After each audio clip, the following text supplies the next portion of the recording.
You were never my father. The words sliced through the air between us, each syllable dripping with contempt I never knew she possessed. Sarah stood there, chest heaving, eyes blazing with a hatred so pure it almost took my breath away. I felt something inside me go utterly still. Not broken, but emptied of all the warmth I'd carried for her. All those years of sacrifice, of putting her needs before my own, of being the reliable constant in her chaotic world. And this was her truth, that none of it mattered, that I had never mattered. The betrayal wasn't just in the words themselves, but in how easily she wielded them, like a blade she'd been sharpening in secret. I didn't flinch, didn't argue. I simply absorbed the poison she'd chosen to feed me. And in that moment of perfect silence, I understood. It was time to finally sort everything out once and for all. Before we continue, please subscribe to stay updated on our latest stories, and feel free to share your thoughts in the comments. And then Emma threw herself on the floor screaming because I wouldn't buy her that stupid toy. Right there in the middle of Target, everyone staring at me like I'm some kind of monster. Jessica's voice carried that familiar edge of exhaustion as I set the steaming mug of ginger tea in front of her. The ceramic clinked softly against my kitchen table, the same table where I'd helped her with homework 20 years ago. She wrapped her fingers around the warmth, but her eyes remained cold, distant. I just don't know what I'm doing wrong with them anymore, Dad. Jake's been acting out at school, and Emma... She trailed off, taking a sip that seemed more like a pause to gather ammunition than actual appreciation. And David? I asked gently, settling into the chair across from her. How's he handling everything? Her laugh was bitter. David's been working overtime, but it's still not enough. The mortgage went up again, and the car payment, groceries, everything just keeps climbing. She looked at me then, that look I'd seen so many times before, not quite asking, but heavily suggesting. I don't know how we're supposed to keep up with it all. I felt that familiar tug in my chest, the same one that had opened my wallet countless times before. But something about her tone today, the practiced nature of her complaints, made me pause. Jessica, have you and David sat down to look at your budget? Maybe there are some areas where... Budget. Her voice sharpened. Dad, you don't understand. We're not talking about cutting back on lattes here. These are real expenses. I know they are, sweetheart, but maybe if you tracked where the money's going, you might find... Find what? That we're bad with money? That we're irresponsible? The mug hit the table harder than necessary, tea sloshing dangerously close to the rim. You think I haven't tried everything already? I raised my hand slightly, a gesture of peace. That's not what I meant. I just thought. And the kids, she continued, her voice climbing, maybe if you understood what it's really like being a parent today instead of judging from the sidelines, you'd realize that children are different now. You can't just discipline them the way you used to. Times have changed. Something cold settled in my stomach. The way she said "the way you used to" carried an accusation I couldn't quite grasp. Jessica, I'm not judging you. I'm trying to help. Maybe if you established some consistent boundaries with the kids, stuck to consequences when they misbehave. Consequences? She stood up so fast the chair scraped against the floor. You think I don't know about consequences? You think I'm just letting them run wild because I'm too stupid to figure out parenting? That's not what I said. You sit here in your perfect little house with your perfect little retirement, and you judge how I handle my life, my children, my marriage. Her face was flushed now, eyes blazing with a fury that seemed to come from somewhere much deeper than our conversation. You have no idea what it's like to struggle, to really struggle, and instead of helping, you lecture me about budgets and discipline like I'm still 12 years old.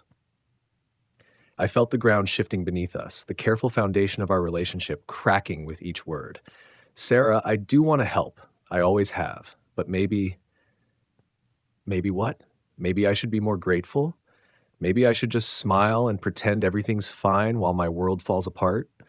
She was shaking now, and I could see years of resentment pouring out, resentment I never knew existed. You want to know the truth, Dad? The silence stretched between us like a chasm. I could feel my heart beating against my ribs, some primal part of me recognizing the danger in her eyes. She looked at me as if I were a stranger, as if everything we'd shared meant nothing. You were never my father. The words exploded from her lips like venom she'd been storing for years. What could you possibly know about raising children? I blinked, feeling as though I'd been slapped. The kitchen suddenly felt smaller, the air thicker. Jessica, I think you need to calm down and don't tell me to calm down. Her voice cracked with hysteria. And don't you dare patronize me. You sit there acting like some wise patriarch. But the truth is, you don't know anything about being a real father because you're not one. Something in her tone made my blood freeze. This wasn't just anger anymore. There was something else, something calculated behind her eyes. What are you talking about? I'm talking about the DNA test I took last year. The words fell between us like stones into still water. You want to know why I never felt that connection everyone talks about? Why I never really felt like your daughter? Her laugh was sharp, brittle. Because I'm not. The world tilted. 28 years of memories, first steps, scraped knees, bedtime stories, graduation tears, suddenly felt like photographs of someone else's life. That's not possible. Oh, it's possible. It's fact. She pulled out her phone with trembling hands, scrolling frantically. I have the results right here. 0% probability. 0. You are not my biological father. I stared at her, this stranger wearing my daughter's face, and felt something fundamental inside me die, not break, die. The hurt was so profound it went beyond pain into a strange, hollow numbness. My mind raced back to those last terrible months with Rebecca, the fights, the accusations, her guilt that I'd attributed to our failing marriage. So there, Jessica continued, her voice gaining strength from my silence. Now you know why your precious advice means nothing to me. You're just some man who happened to be married to my mother. You're nobody. I sat there for what felt like hours, but was probably only seconds, watching her face flush with vindictive satisfaction. She was enjoying this. The revelation that had shattered my world was her moment of triumph. When I finally spoke, my voice was eerily calm. Well then, I stood up slowly, methodically pushing my chair back under the table. Jessica's expression shifted slightly. She'd expected tears, anger, begging, not this quiet acceptance. If I'm not your father, I said, walking to the mantelpiece where her high school graduation photo sat beside family portraits spanning decades, then I suppose I don't have any fatherly obligations. I picked up the graduation photo first, studying her 18-year-old face smiling back at me with the same eyes that now watched me with growing unease. Into the drawer it went. Then the family Christmas photos, one by one, methodically, quietly.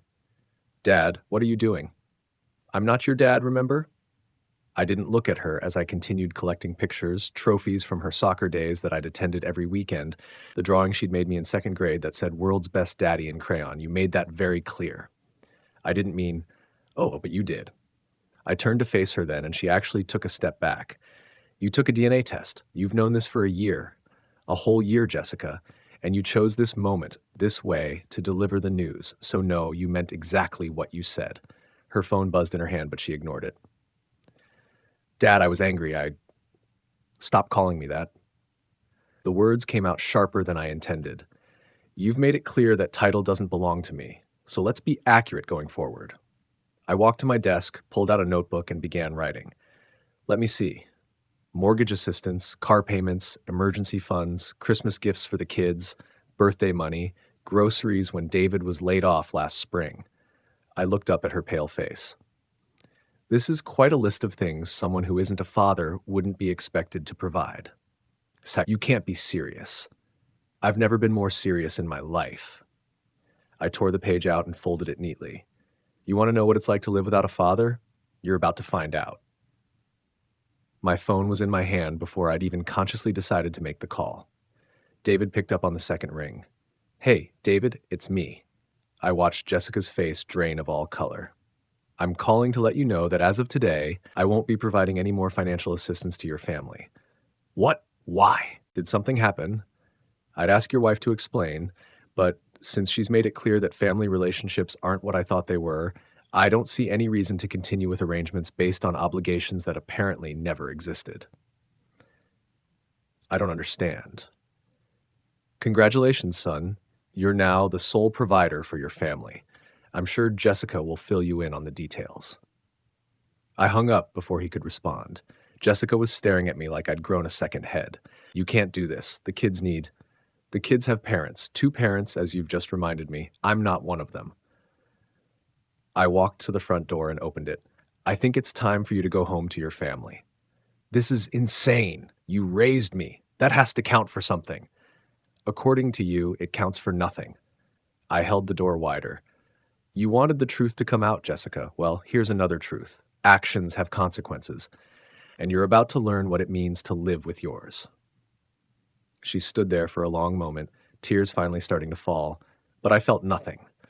The love I'd carried for her, the protective instinct, the automatic forgiveness, all of it had been surgically removed by her revelation and the cruelty with which she delivered it. Please, she whispered. Go home, Jessica. Go home to your real family and figure out how to solve your problems without someone who was never really your father. She left without another word, and I closed the door behind her. The house fell into a silence I'd never experienced before. Not empty, but finally honest. The first night was the worst. I sat in my living room, surrounded by the empty spaces where Jessica's pictures had been, and tried to understand how I'd become the villain in this story. 28 years of love, sacrifice, and devotion, reduced to nothing by a DNA test and a moment of calculated cruelty. I kept replaying the look in her eyes when she delivered that final blow. Not the pain of discovery, but satisfaction. She'd enjoyed watching me crumble. That's what cut deepest, not the biological truth, but the realization that someone I'd loved unconditionally had taken pleasure in destroying me. How long had she known? How many times had she sat at my table, accepted my money, let me play grandfather to her children, all while harboring this secret weapon? The betrayal felt like a physical weight pressing down on my chest. The doorbell rang at 8:30 the next morning. Through the peephole, I could see David shifting nervously from foot to foot, his usually neat appearance disheveled. Dark circles under his eyes told me he'd had as rough a night as I had. Ralph, he said when I opened the door, we need to talk. I let him in, noting how his eyes immediately went to the empty mantelpiece. He looked genuinely stricken, which was something at least. Unlike his wife, David had never been one for manipulation. She told you everything? I asked, settling into my chair. Yeah. He rubbed his face with both hands. Ralph, I swear I didn't know about any of this. The DNA test, the real father situation. She never told me. But you believe her? He slumped forward. She showed me the results. I'm sorry, Ralph. I'm so sorry. Something about his genuine remorse was almost harder to bear than Jessica's cruelty. So what brings you here, David? Come to help me pack up the rest of her childhood memories? The kids, Ralph. Emma and Jake, they keep asking why Grandpa hasn't come by in so long. They're wondering when you're coming to visit. I met his eyes steadily. Tell them I won't be. Explain it however you see fit. David's face paled. Ralph, come on, they love you, and you love them. That has to count for something, biology aside. There it was, the guilt card, played with surgical precision. You explain it however you see fit. They're not my responsibility anymore, remember? But they love you, and you love them. That has to count for something, biology aside. I stared at him, this decent man who'd stumbled into the crossfire of a deception that predated his marriage. David, let me ask you something. If you discovered tomorrow that Emma and Jake weren't your biological children, that Jessica had lied to you for years, would you still feel obligated to provide for them financially? His face went pale. That's different. Is it? Is it really? I leaned forward. Because from where I'm sitting, I was the one who was deceived. I was the one who built my entire identity around being a father to someone else's child, while the actual father got to live his life free of responsibility. The children didn't choose this. Neither did I. My voice came out harder than I intended. But Jessica did choose. She chose when to take that test. She chose when to reveal it, and she chose to do it in the cruelest way possible. Those were her choices, David. Now she gets to live with the consequences. He sat there for several minutes, opening his mouth to speak and then closing it again. Finally, what if there was some way to make this right? What if she apologized properly? What would that apology look like, do you think? Would it undo 28 years of deception? Would it erase the fact that she took pleasure in destroying me yesterday? David had no answer for that. He left shortly after, and I was alone with my thoughts again until the phone rang that afternoon. Ralph. Rebecca's voice was ice-cold steel. What the hell do you think you're doing? Hello, Rebecca. I'm doing well, thanks for asking. Don't you dare get sarcastic with me. Jessica is devastated.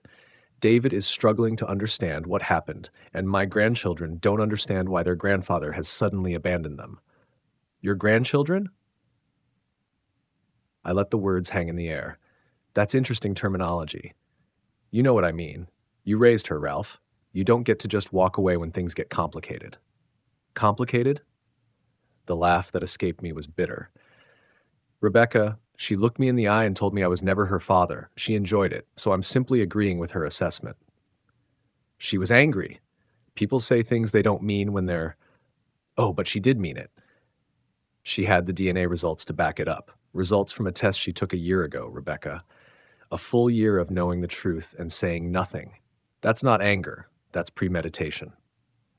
Silence stretched between us, filled with decades of unspoken truths. You always were vindictive, she said finally, and you were always a liar. The words came out quietly, but they hit like a hammer. 28 years, Rebecca. 28 years you let me believe Jessica was mine. Do you have any idea what that means? Do you understand what you stole from me? I was protecting. You were protecting yourself. You were covering up your affair, and you let me pay the price. Emotionally, financially, every way that mattered. And now you have the audacity to call me vindictive for refusing to continue subsidizing your deception? Those children need their real grandfather, Jessica's biological father. Have you told him he has grandchildren, Rebecca? Does he know about his daughter's financial troubles? Or are you planning to keep that secret too? Her sharp intake of breath told me I'd hit the mark.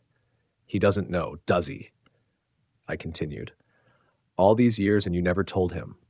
So not only did you rob me of the truth, you robbed him of the chance to be a father. And you robbed Jessica of the chance to know her real dad. Tell me again how I'm the one who's wrong here. It's not that simple. It's exactly that simple. You created this mess, Rebecca, you and Jessica, and now you want me to clean it up by pretending nothing happened, by continuing to play a role in a lie that's already cost me everything. Well, I'm done. Find another sucker. I hung up before she could respond, but I knew this was far from over. The pressure would intensify now. They'd try guilt, manipulation, maybe even bring the children into it directly. But I felt something I hadn't experienced in years. Clarity. For the first time since yesterday's revelation, I knew exactly where I stood. I was no one's father, no one's provider, no one's safety net, and surprisingly, that felt like freedom. The purge began 3 days later. I started with her bedroom, the one that had remained untouched since she'd moved out 6 years ago, preserved like a shrine to a daughter who never existed. Every trophy, every school report, every handmade Mother's Day card she'd given me over the years went into black garbage bags with methodical precision. I worked in stages. First the bedroom, then the closets, then the basement storage boxes labeled Jessica's things in my own careful handwriting. 28 years of accumulated memories, sorted and bagged like any other household waste.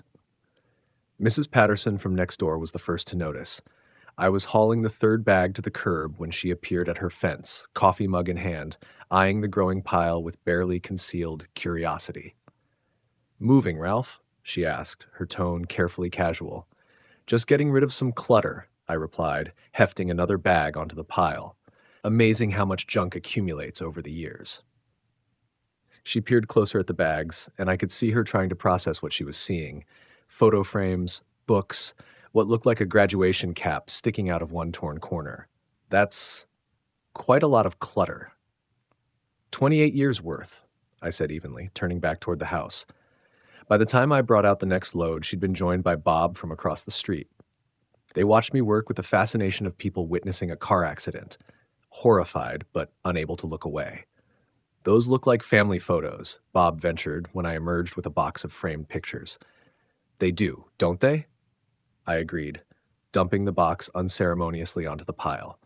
A wedding photo of Jessica and David tumbled out, their smiling faces now destined for the landfill. Word traveled fast in our neighborhood. By evening, my trash pile had become something of a local attraction. I could see curtains twitching, Small groups of neighbors gathered at a respectful distance, phones probably buzzing with speculation and gossip. I was loading the last of Jessica's childhood furniture, a small, white desk I'd painted myself when she was 7, when my phone rang. "Are you out of your mind?" Jessica's voice cracked through the speaker. "Mrs. Chen just called me. She said you're throwing away my things, my childhood things." "I'm disposing of clutter," I said, wedging the desk into my truck bed, "items that no longer serve any purpose in my life." "Those are my memories, my photos. You can't just—" "Actually, I can. They're in my house, therefore they're my property, and I've decided I no longer want them." The silence stretched long enough that I thought she might have hung up. Then, "Please, whatever else you think of me, those things, they're all I have left of being your daughter." "But you were never my daughter, remember? You made that very clear. So these aren't memories of a father-daughter relationship. They're just souvenirs of a lie." She was crying now, but I felt nothing. "I know you're hurt, but this is crazy. People are talking, Ralph. The whole neighborhood thinks you've lost your mind. Let them talk." And talk they did. The stories spread through our small community like wildfire, but the reactions were far from uniform. At the grocery store, I encountered Sarah Morrison, who'd known Jessica since she was small. "Ralph, honey, I heard what happened." Her voice was thick with sympathy. "That poor girl must be so confused right now. Finding out something like that, it's traumatic for everyone involved." "Is it?" I asked, loading my cart with deliberate movements. "Of course it is.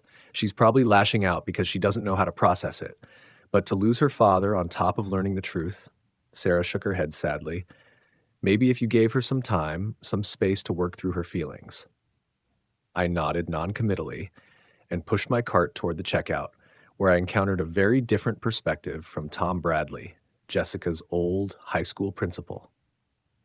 "Ralph," he said quietly, "I heard about the DNA situation. That's a hell of a thing to drop on someone after nearly 30 years. It is. And the way she told you—" He shook his head.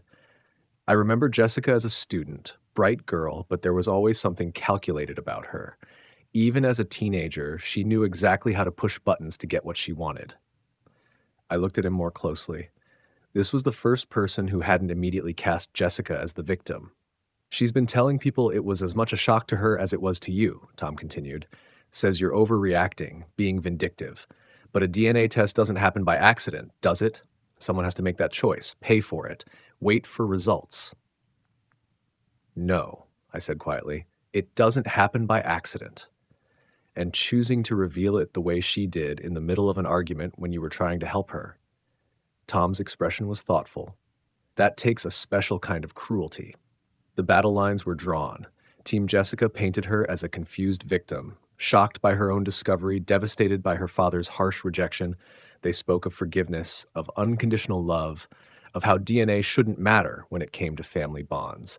Team Ralph, smaller but more vocal, focused on the cruelty of her revelation, the calculated timing, the year of deception that had preceded it. They understood that some betrayals cut too deep for forgiveness, that love, even parental love, had limits. But perhaps the most telling moment came when I encountered Marge Fletcher, Jessica's old boss from her first job out of college. I'd always liked Marge. She was direct, no nonsense, the type who called things as she saw them. "Ralph," she said, cornering me at the bank, "I've been hearing the stories, both sides of them." I waited, curious where this would go. "Jessica came to see me last week, wanted to borrow money, said you'd cut her off over some family misunderstanding. She made it sound like you'd had a spat over finances, maybe been a little too controlling." "Did she?"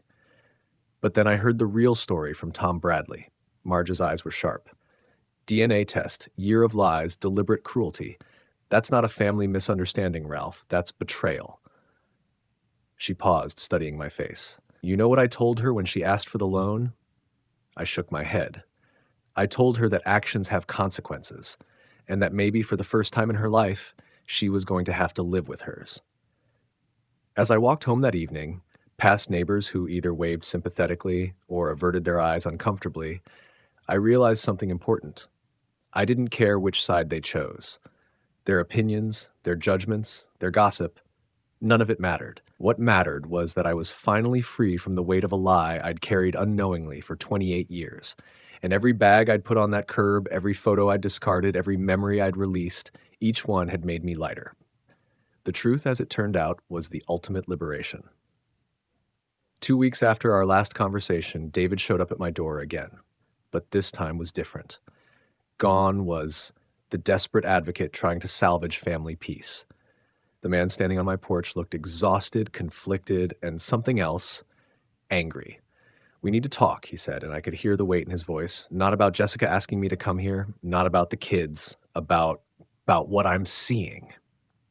I let him in, noting how he avoided the living room where we'd had our previous conversations, instead gravitating toward the kitchen table. He sat heavily, running his hands through his hair in a gesture I'd come to recognize as his way of processing overwhelming stress.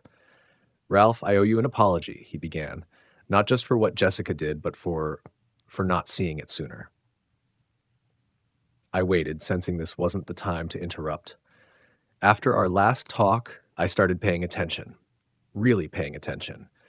His voice was thick with something between disappointment and disgust. "Did you know she's been telling different stories to different people?" I suspected as much. To the Hendersons, she said the DNA test was something she did on a whim, just for fun, and was as shocked as anyone. To Sarah Morrison, she claimed her mother suggested it to help with some family medical history research. To Tom Bradley, he shook his head. To Tom, she said you'd been questioning her paternity for years, making her feel insecure about her place in the family. I felt a familiar cold anger settling in my chest. Even now, even after everything, she was still manipulating the narrative. But the worst part, David continued, was when I started asking her directly. Simple questions, Ralph. When exactly did you take the test? Why didn't you tell me? Why did you choose that moment to tell him? And her answers kept changing. First it was last spring, then it was 6 months ago, then suddenly it was around Christmas. The reasons shifted too. Curiosity, then medical concerns, then some story about ancestry research. David's hands clenched into fists. "Ralph, I've been married to this woman for 8 years. I know when she's lying." I poured him a cup of coffee, noting the tremor in his hands as he accepted it. "What else?" "The money." His voice dropped to almost a whisper. "Jesus Christ, Ralph, the money. I knew you helped us out sometimes, but I never understood the scope of it until it stopped."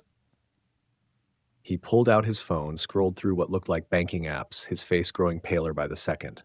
"The mortgage payment you were covering? I thought it was maybe a couple $100 a month, helping with the increase from the rate adjustment. It was $1,500 every month for 3 years."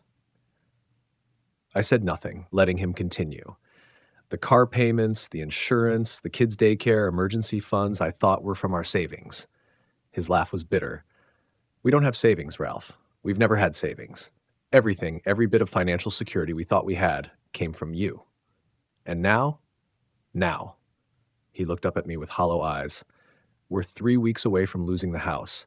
The car's going to be repossessed next Tuesday. I had to pull Emma out of her dance classes and Jake from soccer. And Jessica is acting like this is all some temporary inconvenience that you'll come around on once you get over being dramatic." I felt a moment of something, not quite satisfaction, but a grim vindication. She said those words, "get over being dramatic," among others. She seems to think that because you raised her, because you love her, you'll eventually cave, that this is all just posturing. And what do you think? David was quiet for a long time, staring into his coffee cup as if it held answers to questions he was afraid to ask. "I think," he said finally, "that she knew exactly what she was doing when she took that test. I think she knew exactly how much it would hurt you when she told you. And I think she expected you to absorb it, forgive her, and keep playing the role of the father she just told you weren't." That's a harsh assessment of your wife. It's an honest assessment. His voice hardened. "You want to know what convinced me? Last night, when the kids were asking again about Grandpa Ralph, she told them you were going through a phase and that you'd get over it soon. She looked our children in the eye and told them their grandfather was having a tantrum." The weight of that settled between us. Jessica wasn't just manipulating the community narrative. She was poisoning her own children's understanding of the situation. David, I said carefully, I need you to understand something. This isn't a phase. This isn't a tantrum. This isn't something I'm going to get over. She made a choice, multiple choices, and I've made mine. I know. His voice was barely above a whisper.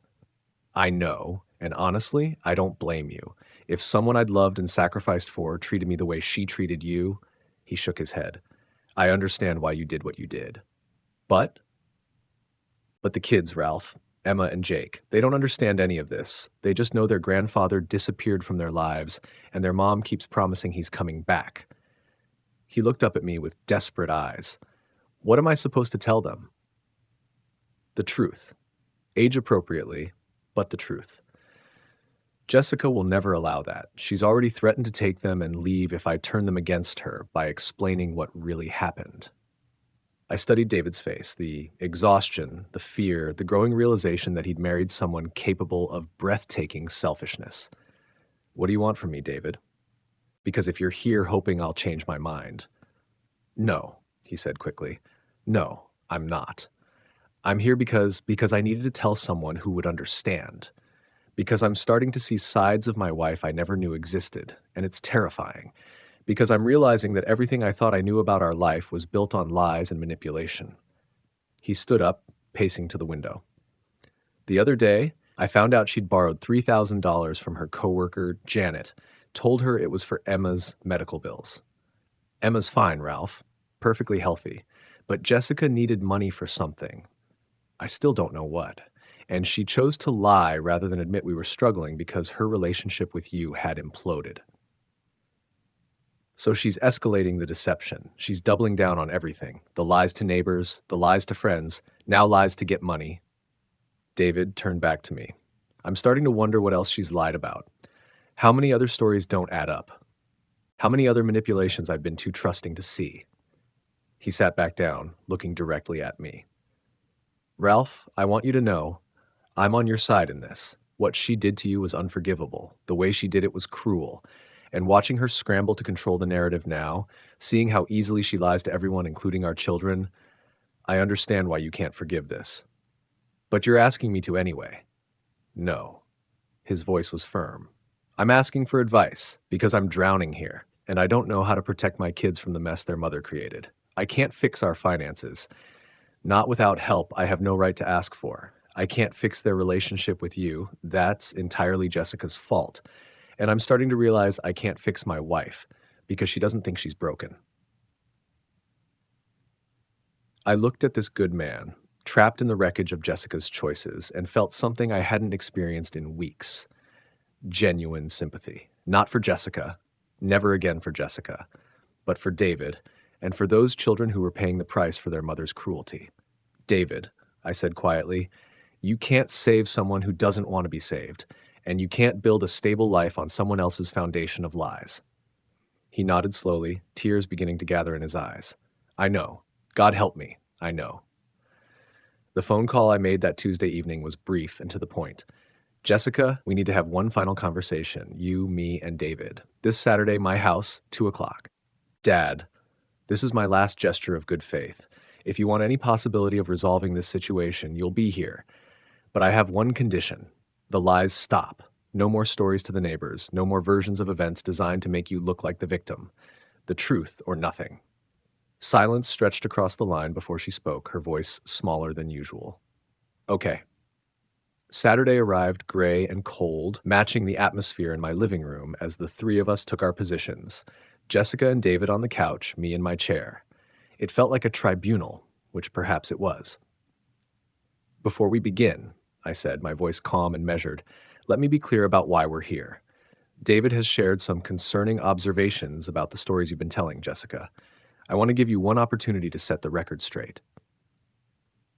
Jessica's jaw tightened. I haven't been lying to anyone. Really? I pulled out a small notebook, the same one I'd used to calculate her financial dependencies weeks ago, now filled with additional notes. Let's review, shall we? To the Hendersons, you claimed the DNA test was done on a whim and the results shocked you. To Sarah Morrison, you said your mother suggested it for medical history. To Tom Bradley, you implied I'd been questioning your paternity for years. Her face flushed, but she remained defiant. People hear what they want to hear. I never said, and then there's the timeline. I flipped a page. The test was done last spring. No, wait, 6 months ago. Actually, around Christmas. Which is it, Jessica?